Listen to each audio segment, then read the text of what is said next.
سیوین دورا برواری بالانه به هزارهان تانین جورا جور ین وان سیوان کفتینه بنی داران و جناو دچن بیک و بازار لسر هبید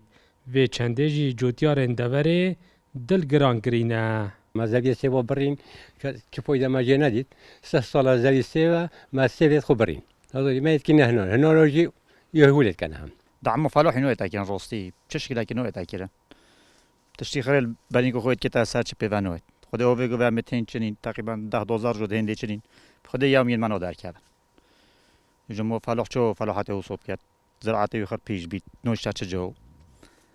منطقه اومديه باز بو اومديه جي نوش هندي زولا نوش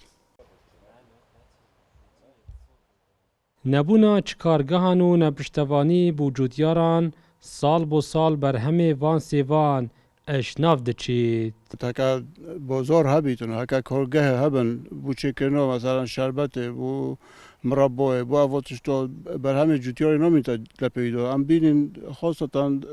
دور برواری بر اودیا مشهور سیو طبعا اف سیو وقتی که چون بغداد چون در و چون همین جاها